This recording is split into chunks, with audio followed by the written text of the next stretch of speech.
Selamat pagi, selamat siang, selamat sore, dan selamat malam. Puji syukur kepada Tuhan Yang Maha Esa karena berkat-Nya kita masih diberikan kesehatan sehingga dapat menjalankan aktivitas seperti biasanya. Baik, di sini perkenalkan nama saya Silverus Evanda, NIM 1910416840, kelas A1 pagi, jurusan manajemen, mata kuliah perilaku organisasi, dosen Bapak Adi Mursalin SEMM. Hari tanggal Senin 17 Januari tahun 2022. Di sini saya akan menjawab soal UAS mengenai mata kuliah perilaku organisasi. Jawaban nomor 1. Beberapa bidang ilmu yang ikut memberikan kontribusinya dalam perkembangan dari ilmu perilaku organisasi adalah yang pertama, psikologi, yaitu ilmu psikologi memberikan sumbangan terhadap perilaku organisasi terutama dalam hal pemahaman tentang perilaku individu dalam organisasi. Psikologi, terutama psikologi organisasi, mencoba untuk memahami, meramalkan, dan mengendalikan perilaku seseorang dalam organisasi. Yang kedua, sosiologi, yaitu ilmu sosiologi membahas tentang sistem sosialisasi dan interaksi manusia dalam suatu sistem sosial. Sumbangan ilmu sosiologi terhadap perilaku organisasi terutama pemahaman tentang perilaku kelompok di dalam organisasi. Ketiga, antropologi, yaitu ilmu antropologi mempelajari tentang interaksi antara manusia dan lingkungannya. Manusia hidup dalam kelompok dan memiliki kebiasaan-kebiasaan dan nilai-nilai yang dianutnya, yang disebut dengan kultur atau budaya. Keempat, politik, sejarah, dan ekonomi, yaitu ketiga bidang ilmu ini juga ikut memberikan sumbangan dalam perkembangan ilmu perilaku organisasi. Ilmu politik mempelajari tentang perilaku individu dan kelompok di dalam suatu lingkungan politik.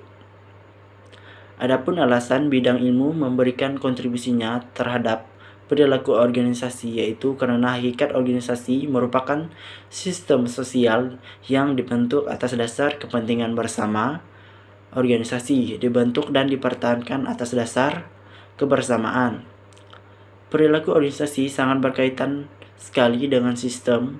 Sebagai konsekuensinya adalah segala aktivitas organisasi diatur oleh hukum sosial dan hukum psikologi.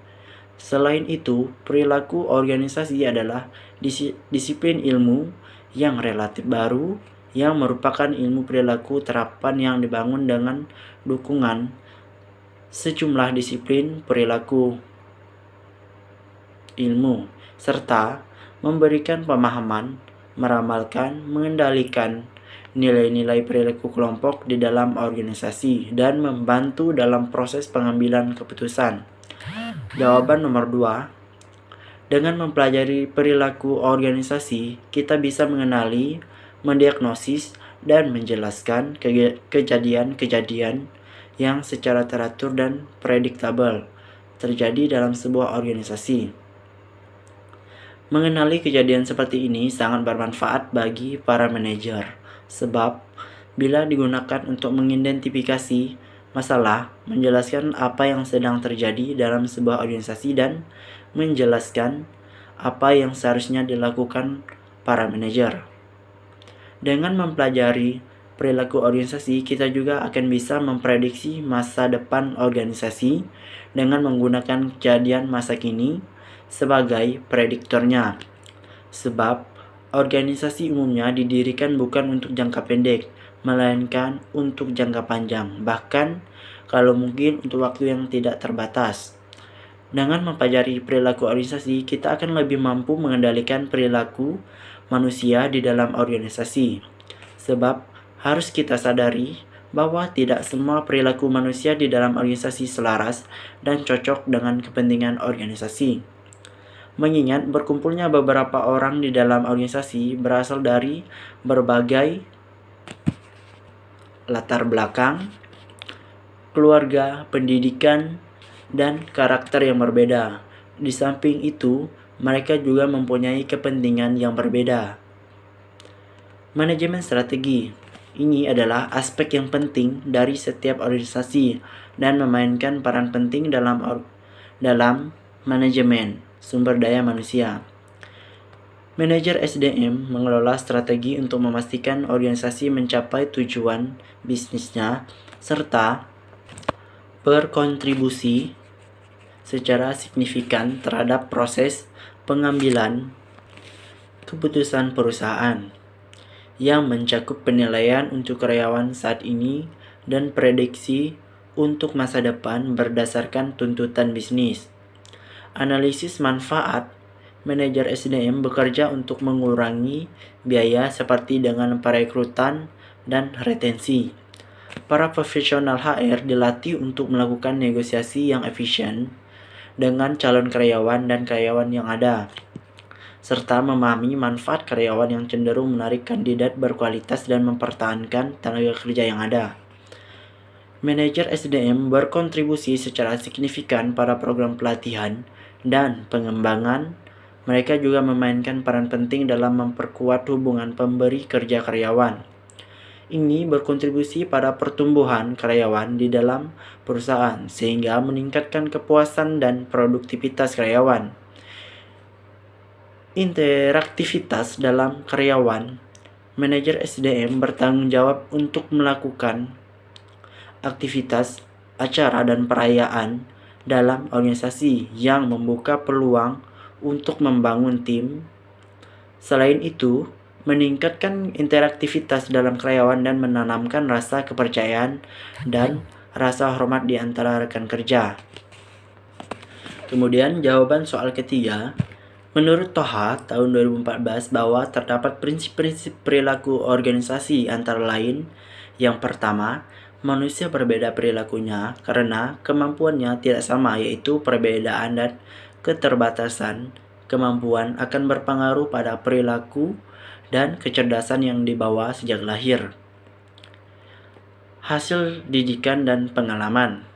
Kedua, manusia mempunyai kebutuhan yang berbeda, yaitu manusia berperilaku karena didorong oleh serangkaian kebutuhan dan setiap orang memiliki kebutuhan yang berbeda dengan kebutuhan orang lain.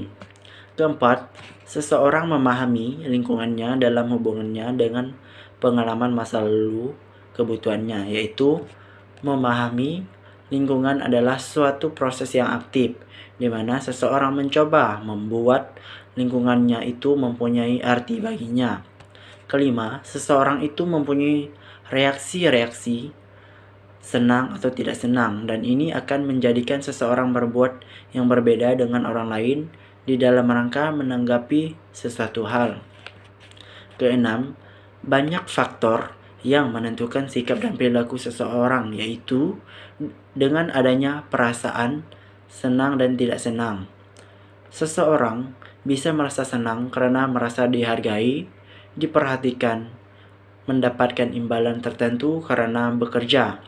Maka dia akan puas sehingga menunjukkan sikap yang baik dalam bekerja, atau sebaliknya.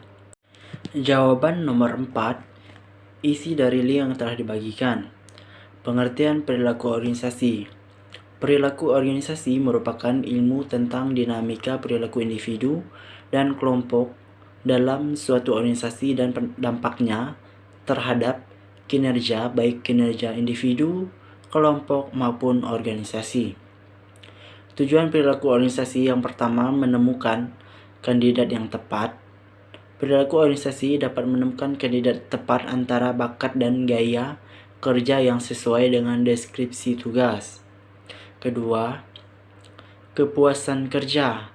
Memahami perilaku organisasi dapat menjelaskan faktor-faktor yang bisa mendorong atau justru menghambat kepuasan kerja. Ketiga, budaya organisasi. Saat organisasi tumbuh lebih besar, mungkin perusahaan merasa kesulitan untuk mempersatukan tim ke dalam satu tujuan.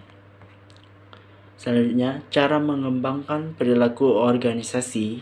Yang pertama, memiliki pemimpin yang tepat. Pemimpin yang tepat adalah langkah awal dalam membangun tim solid. Kedua, memilih karyawan yang sesuai budaya perusahaan. Pastikan Manajemen memilih karyawan yang sesuai budaya perusahaan. Ketiga, review budaya kerja. Budaya kerja sesuatu yang statis. Manajemen juga perlu mereview budaya kerja secara berkala. Menerapkan atau mengembangkan perilaku organisasi harus melibatkan semua orang di perusahaan, mulai dari pimpinan hingga karyawan pendukung. Mungkin prosesnya bisa lancar, tetapi tidak menutup kemungkinan akan ada masalah. Jawaban nomor 5. Cara menerapkan teori-teori perilaku organisasi sebagai manajer SDM. Memiliki nilai yang berbeda berkumpul dalam sebuah wadah.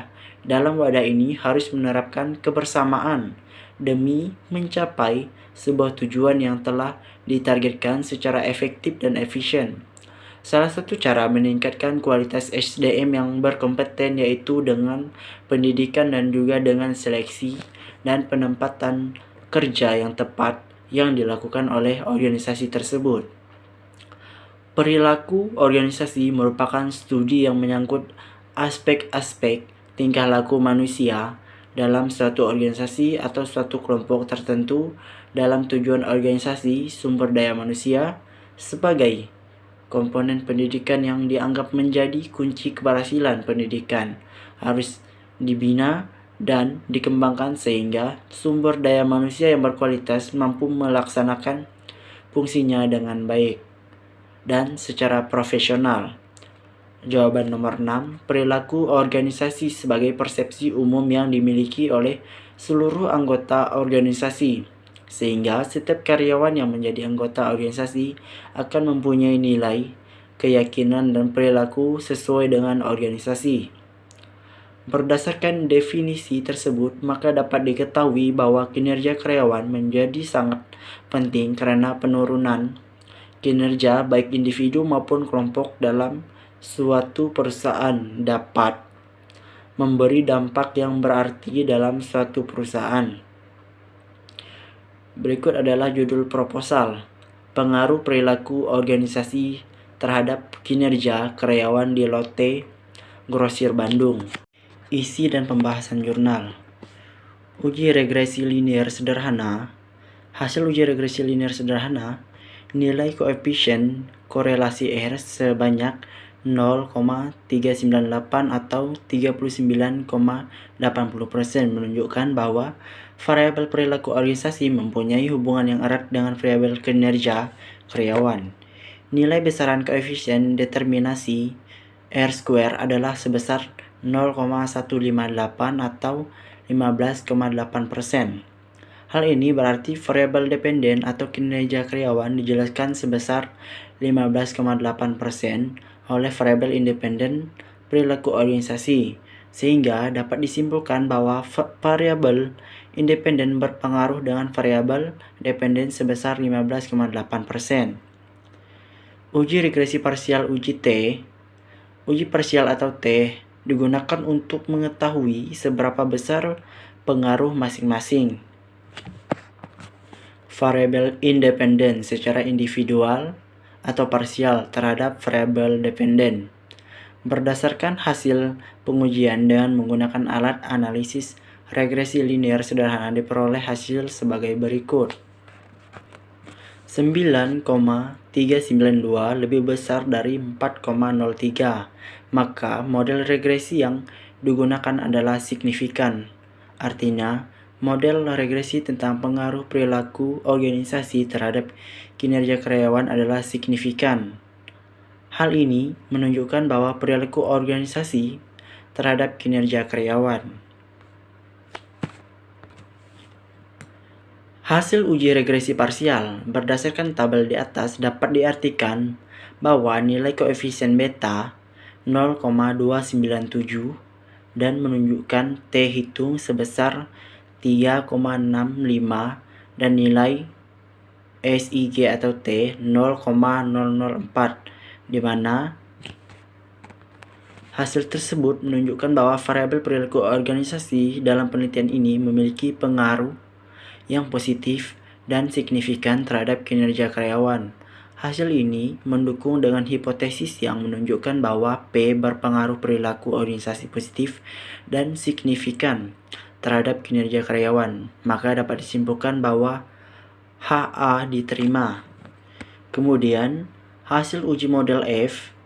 Uji F digunakan untuk mengetahui signifikansi dari model regresi yang digunakan. Cara yang digunakan adalah dengan membandingkan F hitung dengan F tabel pada taraf signifikansi PHI sama dengan 5%. Hasil uji F dapat dilihat pada lampiran dan secara ringkas ditunjukkan dengan tabel. Dari hasil analisis data diperoleh F hitung sama dengan 9,392, sedangkan F tabel pada taraf signifikansi 5% dengan DB 1/50 adalah sebesar 4,03 dikarenakan F hitung lebih besar dari F tabel. Jawaban nomor 7. Menurut Noto Atmojo tahun 2010 menyatakan ada beberapa dua faktor pembentuk perilaku, yaitu faktor internal dan faktor eksternal. Yang pertama, faktor internal yaitu semua faktor yang berasal dari dalam diri individu seperti motivasi, persepsi, minat, kebiasaan, dan sebagainya yang mendorong individu berperilaku. Kedua, faktor eksternal yaitu faktor yang berasal dari luar diri individu seperti sosial, budaya, politik, dan lingkungan lainnya yang membentuk perilaku individu. Jawaban nomor 8. Nilai adalah segala sesuatu yang baik, berguna atau berharga bagi kehidupan manusia atau individu, sehingga dijadikan pedoman dan membentuk perilakunya sehari-hari. Dengan perkataan lain, nilai adalah sebuah konsep yang bersifat abstrak serta dijadikan patokan perilaku individu. Semakin baik nilai yang dianut individu, maka akan semakin baik perilaku yang diperankan individu. Nilai individu pada dasarnya ada yang dibawa sejak lahir, yang disebut dengan individual values, dan nilai yang dibentuk oleh suatu organisasi yang disebut dengan organization values. Contoh, ramah bisa menunjukkan perilaku individu yang dinilai orang sangat baik, sehingga di sebuah perusahaan selain bekerja, karakter, tingkah laku, dan sopan santun juga sangat penting diterapkan. Jawaban nomor 9. Keragaman organisasi adalah masalah yang semakin menjadi pokok pembicaraan di banyak bisnis, khususnya di Departemen Sumber Daya Manusia. Meskipun beberapa manajer mungkin merasa diwajibkan untuk menciptakan tenaga kerja yang beragam, yang lain mungkin melihat manfaat strategis dari memiliki berbagai jenis karyawan. Memahami kompleksitas masalah keragaman dapat membantu dalam mengelola tenaga kerja. Perusahaan untuk menjelaskan istilah keragaman penting untuk dipahami bahwa keragaman secara langsung memengaruhi tempat kerja dan dengan signifikansi yang semakin meningkat. Istilah keragaman mencakup pemahaman dan penerimaan fakta bahwa orang memiliki karakteristik individu yang membuat mereka unik satu sama lain, terutama ketika membandingkan individu dalam suatu kelompok. Ciri-ciri tersebut dapat mencakup ras, etnis, jenis kelamin, agama, ideologi politik, orientasi seksual, usia, kemampuan fisik, atau status sosial ekonomi. Karakteristik ini juga dapat mencakup pengalaman hidup dan pendekatan kognitif terhadap pemecahan masalah. Jawaban nomor 10. Menurut Reiners tahun 2020, sejumlah faktor yang menentukan keanekaragaman yang disebabkan perbedaan individu yang umumnya dipertimbangkan saat membahas keragaman dalam organisasi dengan 34 jenis karakteristik. Keanekaragaman teratas dari sejumlah karakteristik lainnya. Yang pertama yaitu cacat kognitif. Fungsi yang berbeda dapat memengaruhi ingatan individu. kemampuan memecahkan masalah, perhatian, komunikasi, linguistik, serta pemahaman verbal, membaca, matematika, dan visual. Kedua, kemampuan fisik dan cacat tubuh, memperkerjakan individu dengan berbagai disabilitas dan pengalaman tidak hanya akan membantu tim Anda membangun lingkungan yang telah lebih beragam dan inklusif, tetapi juga membawa perspektif dan ide unik untuk membantu perusahaan menjangkau pasar pelanggan dan klien yang lebih luas. Ketiga, kesehatan mental. Kesehatan karyawan menjadi tren utama dalam ruang sumber daya manusia, tetapi terlalu sering kesehatan mental diabaikan. Keempat, keanekaragaman syaraf. Keanekaragaman syaraf seperti yang didefinisikan oleh Simposium Nasional tentang Keanekaragaman Syaraf adalah konsep di mana perbedaan neurologis harus diakui dan dihormati sebagai variasi manusia lainnya. Kelima, perilaku dan keanekaragaman. Setiap orang memiliki tingkah laku dan pola perilaku unik yang mereka kembangkan sepanjang hidup mereka.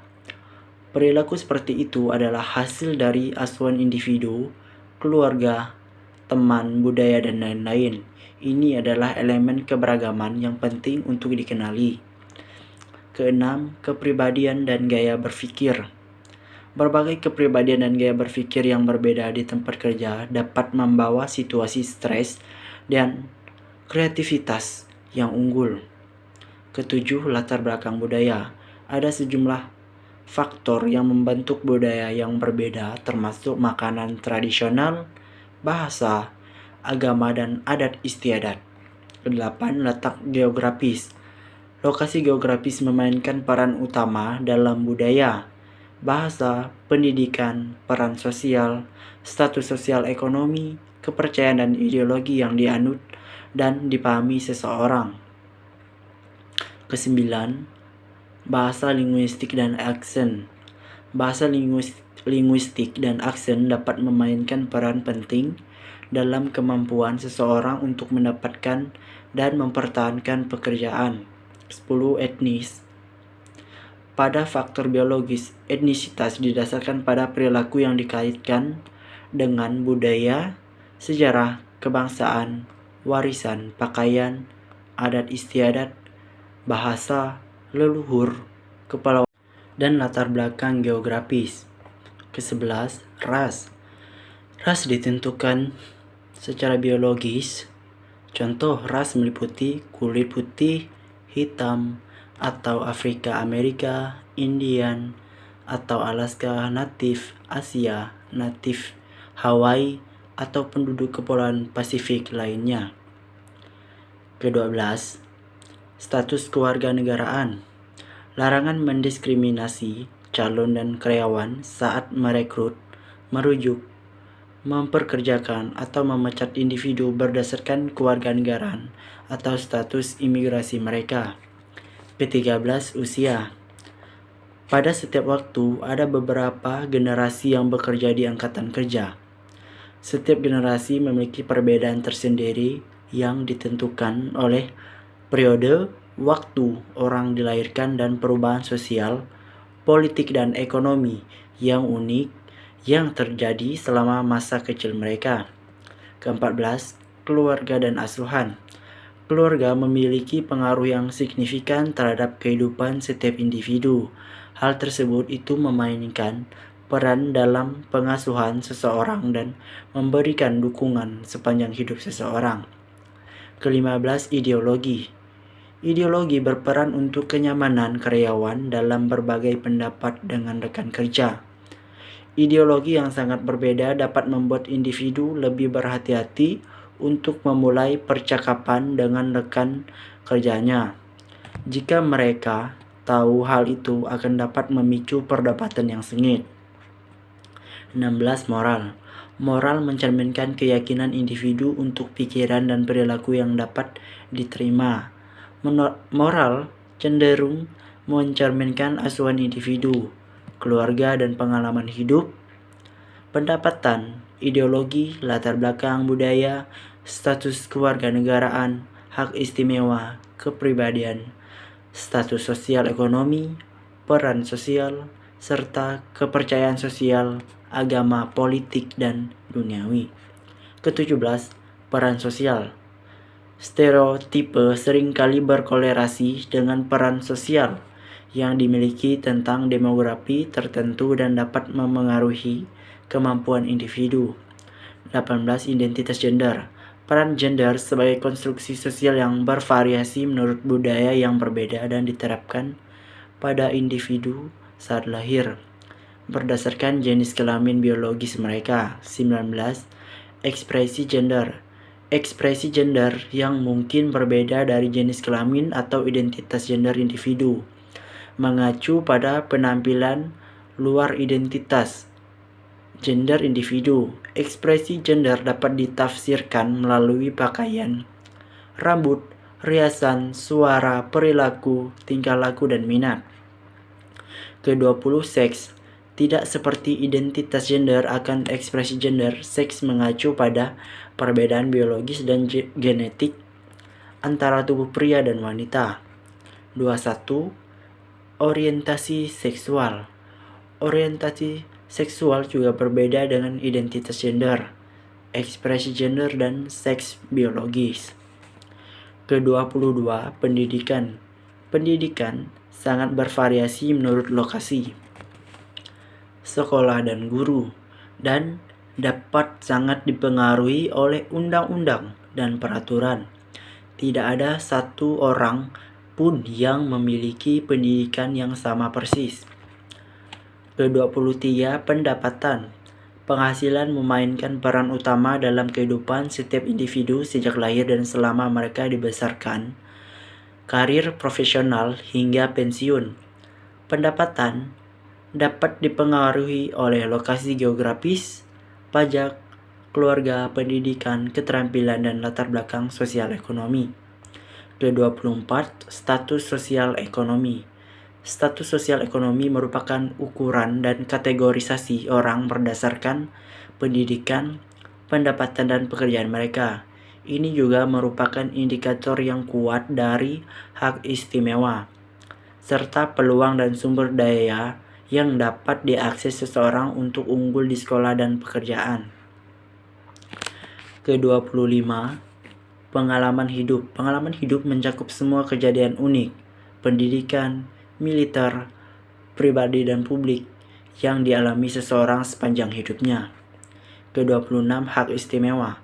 Hak ini mengacu pada kekuatan sosial yang dapat dinikmati berdasarkan jenis kelamin, identitas gender, ras, etnis, agama, usia, status kewarganegaraan, status sosial ekonomi, peran sosial, latar belakang budaya, dan status disabilitas seseorang. Ke-27, status pernikahan. Pernikahan merupakan peristiwa besar bagi banyak orang. Bukan hanya itu, menikah, bercerai, berpisah, atau menjadi janda dapat mengubah keyakinan. Ke-28, status orang tua. Pemberi kerja dapat mendukung orang tua yang bekerja dengan memberikan manfaat seperti jam kerja yang fleksibel, tunjangan pengasuhan anak, cuti orang tua, dan bantuan adopsi untuk meringankan tantangan yang dihadapi orang tua yang bekerja. Ke-29, pengalaman militer. Para veteran menawarkan banyak keterampilan, pengetahuan bekerja, pengalaman, menjadikan mereka dapat berkontribusi luar biasa untuk berperan dalam berbagai perusahaan. Ke-30, latar belakang kriminal. Terserah pada pemberi kerja untuk memutuskan apakah mereka tidak peduli akan masa lalu seseorang sejauh mereka dapat unggul dalam karir yang bermanfaat di masa depan. Ke-31, keyakinan politik. Terdapat banyak perbedaan pendapat tentang bagaimana dan kapan politik diperbolehkan di tempat kerja. Bagi beberapa orang, diskusi semacam itu adalah cara yang bagus sejauh tidak terkait dengan pekerjaan. Ke-32, keyakinan agama dan spiritual. Terlepas dari apakah orang mendiskusikan afiliasi agama mereka di tempat kerja atau tidak, penting untuk menciptakan tempat kerja yang memahami dan menerima kepercayaan setiap orang, meskipun mereka berbeda satu sama lain. Ke-33, pengalaman sebelumnya. Setiap kali seorang karyawan berpindah peran ke industri atau perusahaan baru, mereka membawa pengalaman kerja dan keterampilan mereka sebelumnya. Ke-34, keterampilan. Keterampilan adalah jenis keragaman yang kurang jelas, tetapi sangat penting untuk proses perekrutan. Jawaban nomor 11, tugas-tugas yang sudah dikerjakan pada akhir bulan kuliah perilaku organisasi.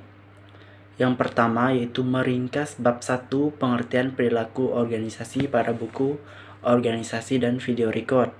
Kedua, meringkas bab 2 perilaku individu dan nilai-nilai perilaku organisasi pada buku organisasi dan video record. Ketiga, meringkas bab 3 keberagaman dalam organisasi pada buku organisasi dan video record.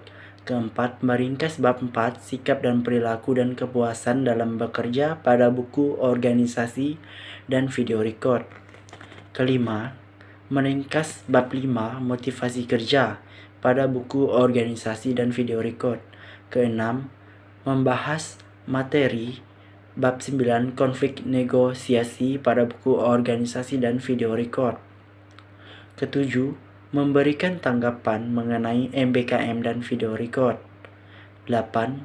Meringkas dan menulis isi dari video yang disampaikan oleh Profesor Renal Kasali dan video record. Kesembilan, memberikan komentar pada video teman sekelas mengenai tugas yang sudah dikerjakan. Sekian jawaban UAS mata kuliah perilaku organisasi dari saya. Kurang dan lebihnya saya ucapkan terima kasih.